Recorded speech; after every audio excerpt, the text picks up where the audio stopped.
경제조차도 인위적으로 네. 약간 조작을 한다는 거죠. 에이, 설마 그 미국 경제를 그렇게 인위적으로 조작을 할 수 있을까?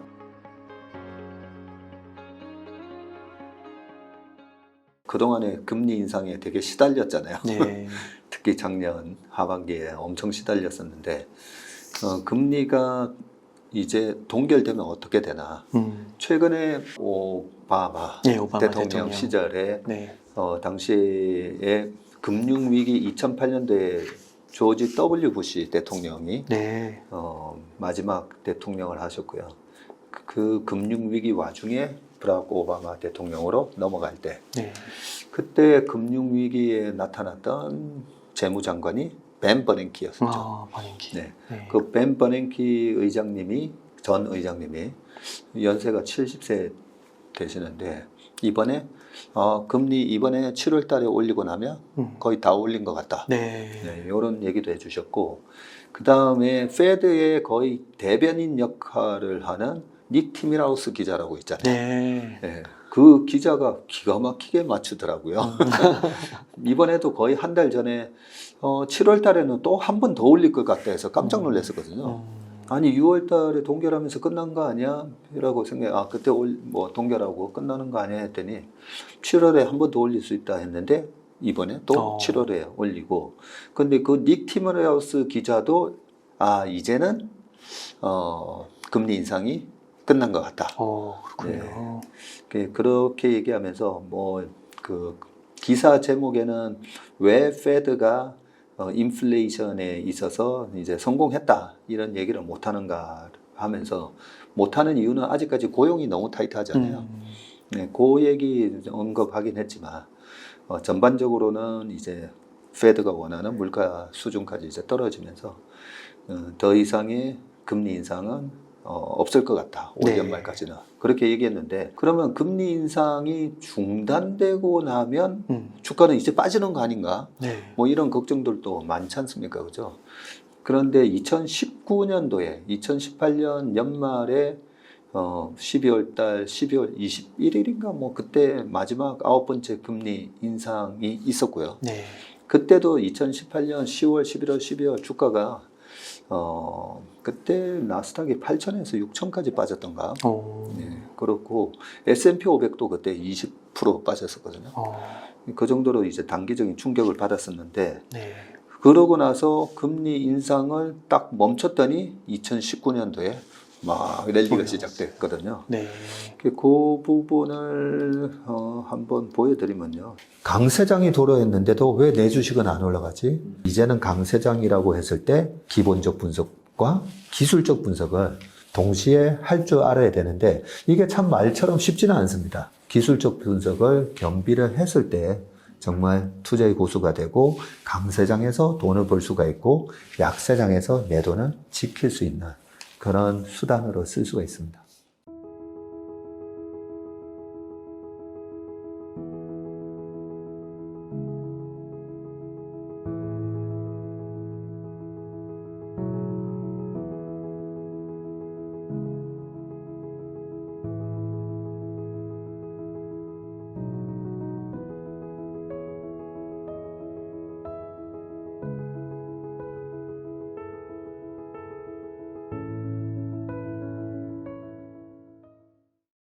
이때 파란색 박스가 금리 인상을 멈췄을 때인데 지금 보시면 밑에 이게 페드의 정책 금리거든요. 네. 요 12월 달에 마지막 올릴 때 네. 이때 스트레스를 받으면서 나스닥이 8,000에서 6,000까지 빠져. 8,000에서 6,000까지 갔으니까 25% 빠진 거잖아요. 네. 그렇죠? 그런데 공교롭게도 마지막 금리 인상을 하고 난 이후부터 주가가 이렇게 올라가는데 그때도 여기 점도표를 보면요. FMC 의사록에 보면 19년도에 두세 번 더 올릴 수 있다라고 얘기했었거든요. 근데 안 올리니까 이렇게 주가가 많이 올라갔어요. 네. 어느 정도까지 올라갔냐면 6,100에서 전고점 8,000까지 전고점까지 가버렸어요. 네, 이런 모습이었는데 5월 달에 한번 출렁거렸다가 올라오는데 이 5월 달에 중국에 대한 관세 폭탄을 또 한 번 더 합니다. 근데 네. 네, 그런 이슈 때문에 출렁거렸다가 근데 또 올라와요. 또 올라가네요. 올라왔는데 정작 지수가 좀 쉬어갔던 구간은 여기 보시면 8월 달에 금리 인하를 단행하죠. 아, 초록색 원 부분이에요. 네. 아, 한 번, 두 번, 세 번 인하를 하는데 이 세 번 인하를 단행하는 기간 동안에는 주가가 왔다 갔다 울퉁불퉁한 그렇구나. 범피범피 장세라고 제가 많이 얘기하는데 네. 왔다 갔다 합니다. 그래서 금리 인하가 되면 어떤 마음이냐면 야, 그 정도로 안 좋아? 네, 그 정도로 안 좋아가 되는 거죠. 근데 다행인 게 올 하반기에는 금리 인하가 없다라고 보고 있잖아요. 네. 오히려 내년쯤이나 금리 인하가 있을 거야. 뭐 그런 얘기를 하고 있기 때문에 내년에 금리 인하를 이번에 할 거다라고 요즘 패드워치에서 보면 너무 확률적으로 잘 얘기해 주니까 그 금리 인하가 이번에 있을 거야라고 하기 전에 주식을 그때 팔아도 된다라는 얘기죠.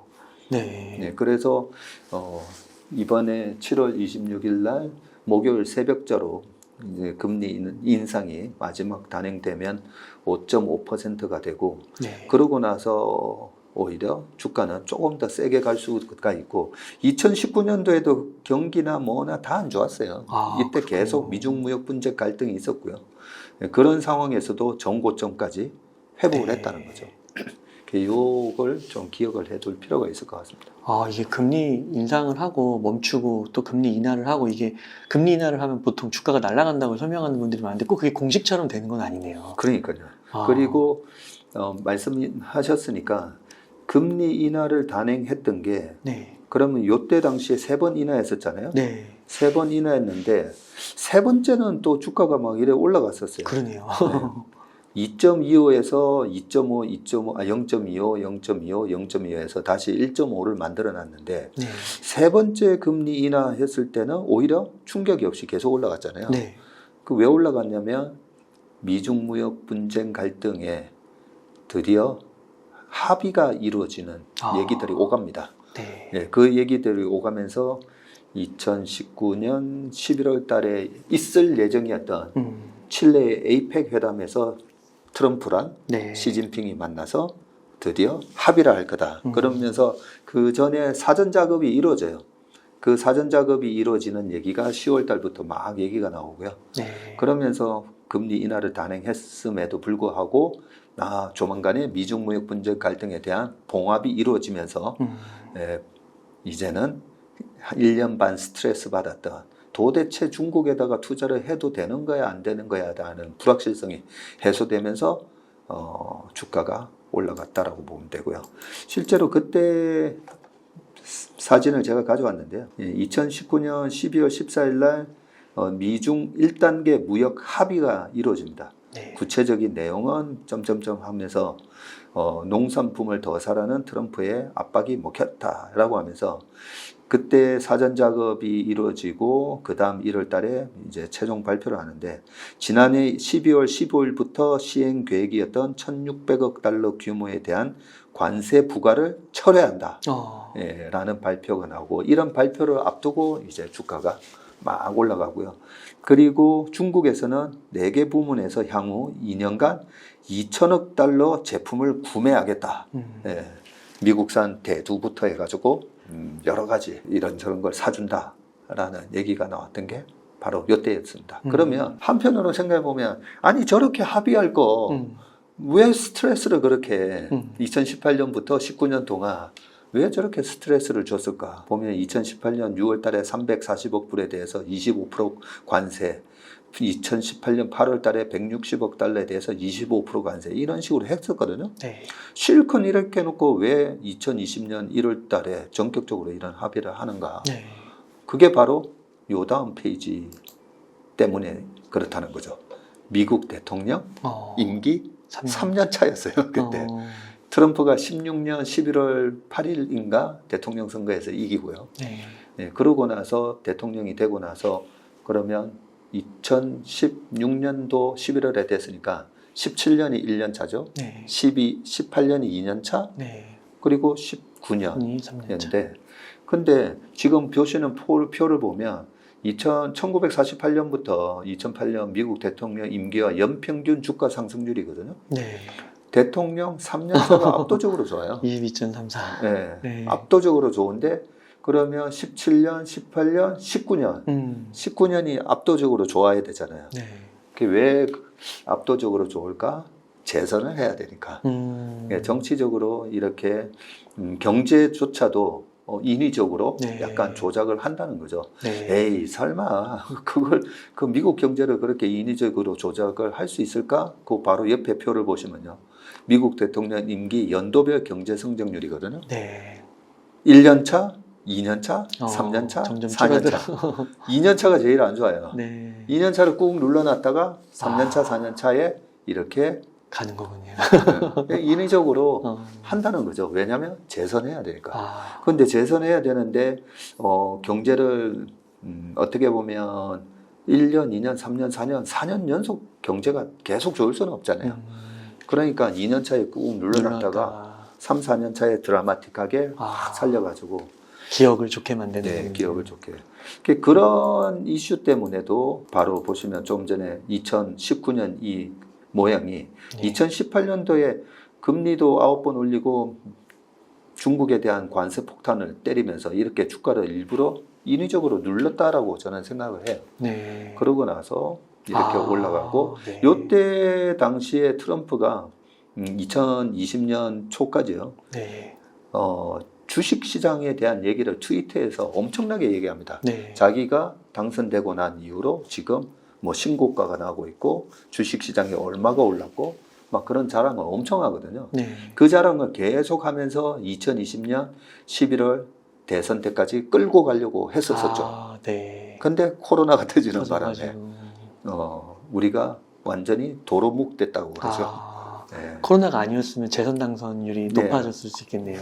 거의 뭐 재선이 된다고 봤어야 되는데 코로나가 되면서 대선 당일 전에 발표됐었던 전날은 아니고요. 그 전까지 실업률이 7% 이상이었습니다. 코로나 때는 14.8%까지 올라갔었고요. 거기에 예상치 못했던 코로나가 터지면서 이런 계획들이 다 무산됐고 경제 성장률이 마지막 원래 대선 치르는 기간에 경제 성장률이 엄청 좋았어야 되는데 네. 코로나 때문에 그때 뭐 2분기 경제 성장률이 마이너스 32% 나오고 막 그랬었죠. 네. 그러면은 내년 대선이 있잖아요. 네. 그러면 내년까지는 좀 좋게 보시는 건가요? 네. 그래서 제가 네. 올해 미친 사람처럼 네. 올해 시장 좋다라고 막 네. 얘기했던 이유가 그때는 이제 말로만 설명을 드렸었는데 오늘은 이제 표를 가져와서 지금 설명을 드리는 게 이렇게 통계적으로 대통령 3년 차가 압도적으로 22.34%나 나올 정도로 미국 평균 주가 수익률이 한 10%라면 네. 2배나 되잖아요. 압도적으로 좋았다는 걸 말씀드리고 그러면 올해 지금 S&P 500이 얼마 올랐냐? 지금 18.6% 네. 올랐잖아요. 나스닥은 30% 넘게. 나스닥은 30% 이상 올랐고 네. 네. 필라델피아 반도체 지수는 거의 뭐 50% 가까이 오르고 엔비디아 뭐 다 난리 났잖아요. 네. 그래서 우리가 약간은 통계적으로 미국의 정치 시스템을 좀 이해를 할 필요가 있고요. 미국 정치 시스템에 우리나라 시장도 영향을 되게 많이 받습니다. 네. 네. 미국이 뭐 요즘은 미국이 기침하면 우리가 독감 걸리는 수준은 아니지만 미국의 인위적인 이런 경제에 대한 그런 눌림과 부양시키는 이런 정책에 되게 영향을 많이 받죠. 네. 그러면 미국 주식 좀 여쭙고 싶은 게 미국 주식 요즘에 양극화 얘기 많이 나오면서 네. 뭐 빅테크, 엔비디아 이런 것들은 이제 막 가는데 다우존스도 본 지수로 보니까 뭐 11일 연속인가 이렇게 상승은 했지만 네. 좀 뒤늦게 출발을 한 것 같기도 하고요. 생각보다 나스닥이나 기술주에 비해서는 많이 뒤처지는 것 같기도 하고 그래서 이런 빅테크, 엔비디아, 뭐 테슬라 많이 한국 분들이 관심 갖고 있으신 이런 주식들은 조금 고평가인지 아니면 적정하다고 보시는지 궁금합니다. 사실 우리나라 주식하고 미국 주식하고는 약간 성격이 다르잖아요. 네. 그래서 다른 전략으로 가는 게 맞긴 맞는데 최근에 이제 쏠림 현상이 심한 거는 또 비슷해요. 네. 네, 비슷한데 이번에 매그니피선트라고 하는 뭐 이 빅테크 한 7종목에 대한 쏠림 현상이 되게 심하지 않습니까? 네. 그죠? 아, 이번에는 왜 이렇게 주식 시장이 얘네들만 가는 거야? 뭐 이런 수가 있는데 실질적으로 보면 코로나 때는 빵 다음에 그 다음에 마가 뭐 이랬지. 그때도 그랬어요. 네, 그때도 그랬었고요. 그 전에도 어떠했었나 보면 뭐 2009년, 10년, 11년 그때도 금융위기 있고 나서 2009년도에는 테슬라 140%, 아마존 170%. 뭐 그렇게 주가가 올랐기 때문에 항상 제가 위기가 오면 거기서 뭐 개별 종목 조그만 것들 사는 게 아니라 지난 연말부터 올해 상반기까지 내내 했던 얘기가 명품 기업, 대체 불가능한 제품을 만드는 핵심 우량 기업을 사세요라고 말씀드렸던 게 주가가 올라가는 그 논리와 원리가 위기가 오기 때문에 위기에 견딜 수 있는 기업을 사는 거거든요. 근데 위기가 왔는데 어떤 위기냐? 금리가 되게 높았잖아요. 금리가 높았는데 테슬라도 그렇고 애플도 그렇고 엄청난 현금을 갖추고 있죠. 버크셔 해스웨이도 최근에 52주 신고가 또 나오고 있거든요. 작년에 많이 빠지지도 않았는데 올 연초 이후 13% 이상 지금 올라가면서 신고가가 나오고 있는데 100조라는 또 현금을 들고 있잖아요. 현금을 잔뜩 들고 있으니까 완전 이제 갑의 위치인 거죠. 골라서 이자율 높은 데다가 투자를 하면 되니까 그런 차원에서 이번에 금리가 높아 그런 스트레스를 받았는데 오히려 현금이 든든하게 있는 그런 빅테크 기업들 위주로 올라갈 수밖에 없고 위기가 오면 올수록 말씀드렸잖아요. 체력이 약한 기업이 망하는 거라고요. 체력이 약한 기업이 망하다 보니까 주식은 미래에 한 10년치의 현금 흐름을 땡겨오는데 경쟁자들이 죽은 것까지 다 미래의 현금이 더 그 목까지 들어올 거다라는 걸 반영하면서 주가가 올라가기 때문에 그런 차원에서 미국의 빅테크 기업들이 쏠림 현상이 심하면서 올라갔다라고 설명을 드릴 수가 있고 우리나라도 마찬가지죠. 우리나라도 최근에 보면 올해 내내 아니 왜 이런 주식들이 계속 올라요 하는데 전부 다 실적 모멘텀이었잖아요. 경기가 안 좋다고 했는데 이런 장에 실적이 나오는 기업들 중심으로 쏠림 현상이 있으면서 올라간 논리가 경기가 안 좋은데 이렇게 성장이 나오는 기업 중심으로 주가는 올랐다. 그러면 내년까지 만약 좋게 보시면 이런 빅테크들도 계속 좋을 수가 있는 건가요? 근데 좋은 질문해 주셨는데 항상 우리가 주식 투자를 할 때 위기 상황에서는 초우량 기업을 사야 되고요. 그러면 코로나 이후에 2021년 11월까지 미국의 주가가 계속 올랐었잖아요.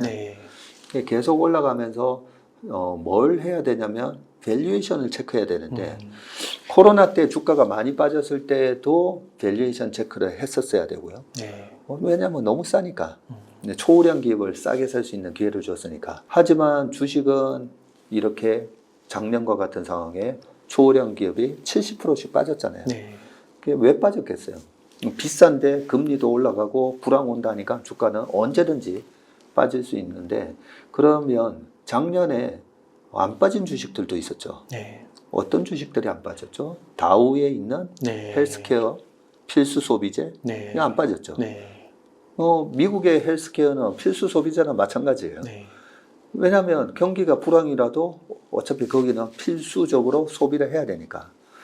그런 기업들은 작년에 뭐 플러스 막 났었죠. 오히려 그런 모습이 났는데 여기서 이제 말씀드릴 게 작년에도 빅테크는 70% 빠졌는데 분명히 오른 주식이 있었는데 그 오른 주식이 뭐냐면 방어주였다는 거죠. 그러면 재작년에는 방어주를 하는 게 맞았냐? 아니죠. 코로나 때부터 재작년까지 올라올 때는 빅테크를 했어야 되죠. 여기서 이제 우리가 생각해야 되는 개념이 바로 공격과 수비 개념이거든요. 주식으로 저 사람 참 주식 잘하는데 저 사람은 왜 30년 동안 돈을 못 모았을까? 그런 분들 제 주변에 되게 많아요. 올라가는 장에 주식 되게 잘해요. 근데 가만 보면 수비 개념이 없어요. 아, 제 주변에 되게 많아요. 네. 올라갈 때는 거의 킹이에요, 킹. 아, 강세장에서 올라갈 때 보면 뭐 압도적인 수익을 막 내요. 네. 근데 그런 분들이 왜 주식으로 저분은 왜 돈을 못 모았지? 왜 주식으로 돈 벌어서 집을 못 샀을까? 네. 보면 계속 공격, 아, 네. 계속 공격하고 수비를 해야 되는 수비 개념이 없어요. 네. 그럼 그 수비 개념이 뭐냐? 이거 지금 너무 비싼 거 아니야? 너무 비싸면 팔아야 되는데, 예, 너무 비싸면 피터 린치도 그 얘기했어요. 애매하고 살 게 없으면 현금을 가져가라고. 네. 근데 제 주변에 정말 30년 이렇게 주식을 하시고 정말 잘하시는 분 중에 정말 안타까운 분들이 보면 고스톱을 칠 때 한 번도 안 죽고 계속 치는 분 같은 그런 느낌이 들어요. 속기술은 화려한데 네. 뭐 밑장 빼기 한다는 건 아니고요.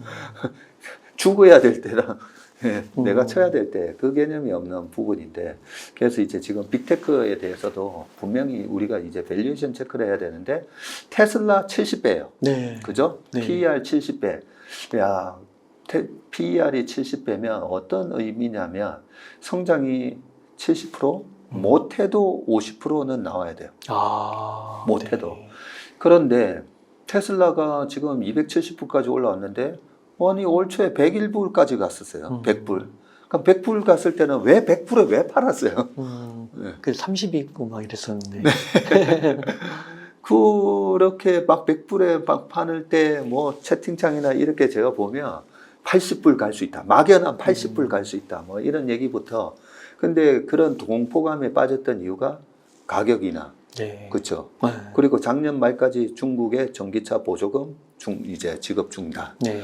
보조금이 중단되니까 일시적으로 보조금을 1,500만 원을 받고 살 때랑 6천만 원짜리를 6천만 원 다 주고 사야 될 때랑 그런 거에 대한 부분을 약간 이제 완충시키기 위해서 가격 인하를 3번인가 4번 팍팍 단행해버렸죠. 네. 네. 앨런 머스크가 승부수를 띄운 거죠.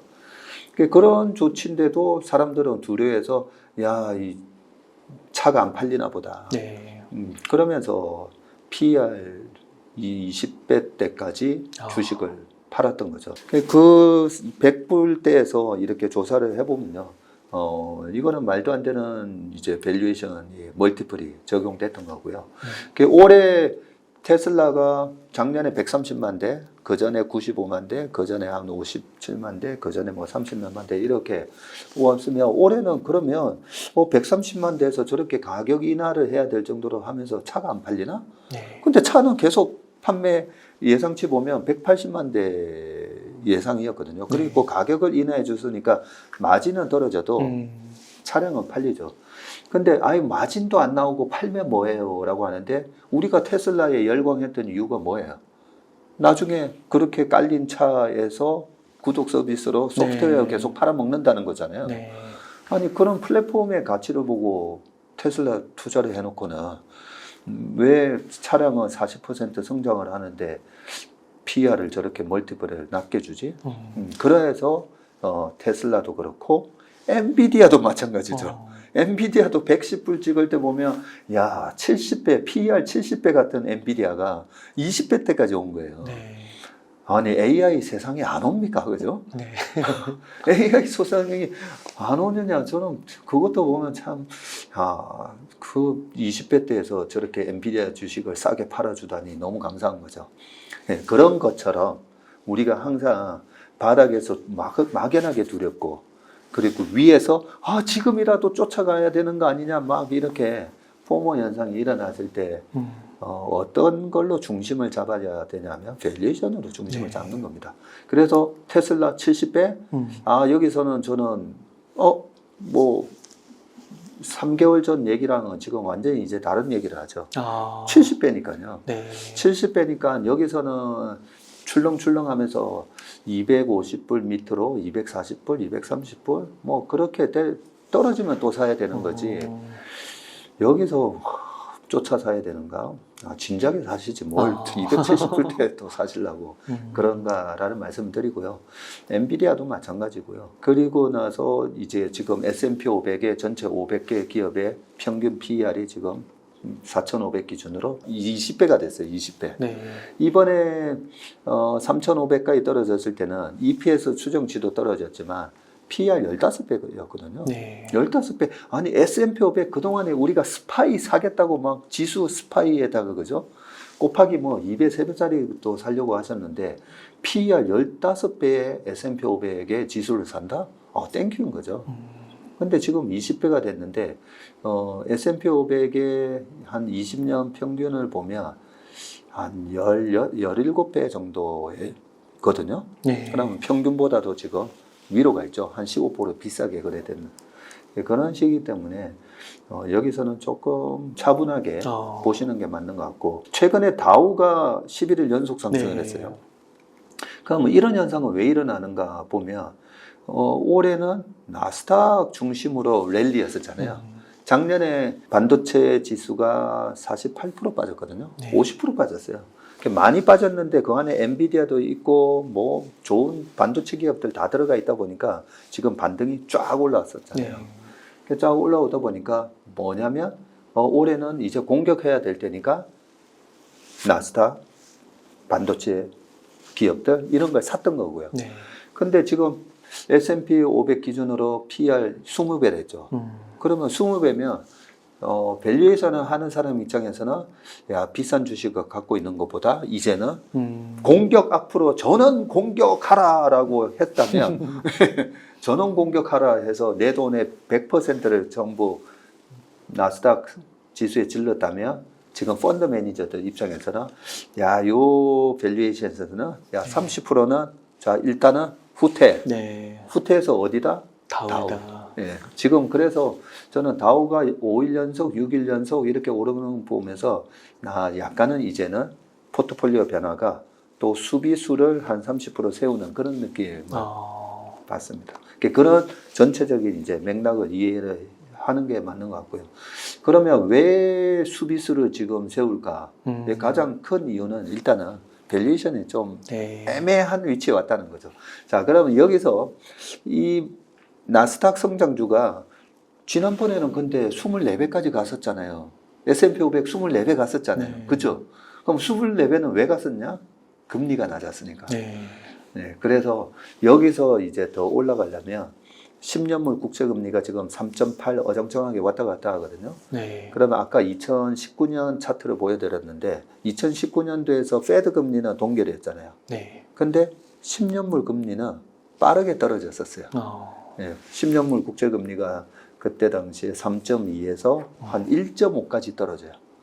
10년물 국채금리가 떨어지면서 전체 주식의 멀티플을 들어 올리는 네. 그런 효과가 났기 때문에 지금은 하반기에 금리가 이제 떨어지는 모멘텀을 조금 기다려 보시는 게 맞고, 금리가 이제 떨어지는 모멘텀이 나오면 여기서 조금 더 비싸질 수 있다고 봅니다. 네. 그러니까 거기에 대한 이제 확신이 없다 보니까 지금은 당장은 이제 애매한 중립 포지션의 모습이 미국 시장에 나타나고 있다. 그러면 공격수랑 수비수를 좀 적절하게 한 7대3 뭐 이런 정도 반반 이런 정도로 네. 섞어서 저 가는 게 괜찮을 것 같다라고 예. 보시는 거예요. 정 살 거 없으면 현금도 괜찮아요 지금. 지금 현금도 갖고 계시고. 네.